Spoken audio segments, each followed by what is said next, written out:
મિત્રો, મેલડી માતાનું પ્રવચન આવી ગયું છે 11/7/2026 વાર શનિવારનું. તો મિત્રો, આ પ્રવચન જરૂર સાંભળજો અને કોમેન્ટ કરતી કેવું લાગ્યું. સુંદર પ્રવચન મેલડી માતા. મારા વાલા દીકરા અને દીકરીઓ, આજે શાંતિથી સાંભળજો. આજે શનિવાર છે, શનિ મહારાજનો દિવસ. આજે માં કહે છે કર્મની પરીક્ષા છે, પણ પરિણામ મારા હાથમાં છે. આજનો દિવ્ય સંદેશ: ધીરજ રાખ, ફળ જરૂર મળશે. દીકરા, તું મહેનત કરે છે તો રિઝલ્ટ નથી મળતું ને? ગભરાશો નહીં. શનિવારે વાવેલું બીજ મોડું ઉગે છે, પણ વૃક્ષ મોટું થાય છે. આજે કોઈનું ખરાબ ન વિચાર, કોઈને દુઃખ ન દે, કારણ કે આજે કરેલું કર્મ 11 ગણું થઈને પાછું આવે છે. શિવાજી સાચી પૂજા છે. મંદિરે જઈને 100 રૂપિયાનો પ્રસાદ ચડાવવા કરતાં રસ્તામાં ભૂખ્યા માણસને 10 રૂપિયાની રોટલી ખવડાવ. આજે કાળા તેલ અને રોટલીનું દાન કર. કોઈ વૃદ્ધનો પગ દબાય એ જ માને સૌથી વધારે ગમે છે. જીભ અને ગુસ્સા પર કાબૂ કર. શનિવારે ગુસ્સામાં બોલાયેલો એક શબ્દ 100 ઘા કરે છે.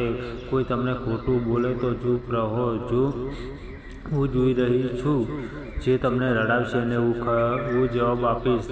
તમે ફક્ત શાંત રહો અને તમારું કામ કરો. ભૂતકાળ ભૂલો ભવિષ્ય બનાવો. જે થયું એના વિશે વિચારીને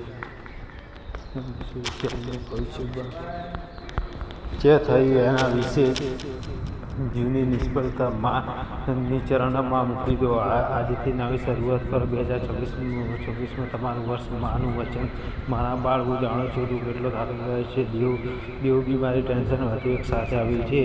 પણ યાદ રાખજે, અંધારી રાત પછી જે સવાર છે. તું એકલો નથી. તારી પીઠ પાછળ હું ત્રિશૂળ લઈને ઊભી છું. 11 દિવસની અંદર તારા અટકેલા કામોનો રસ્તો ખુલશે. પહેલો, સવારે નાહીને પીપળાને જળ ચડાવો અને 7 પ્રદક્ષિણા કરો. સાંજે ઘરમાં સરસવના તેલનો દીવો કરો. હનુમાન ચાલીસા અને મારું નામ 11 વાર જપો.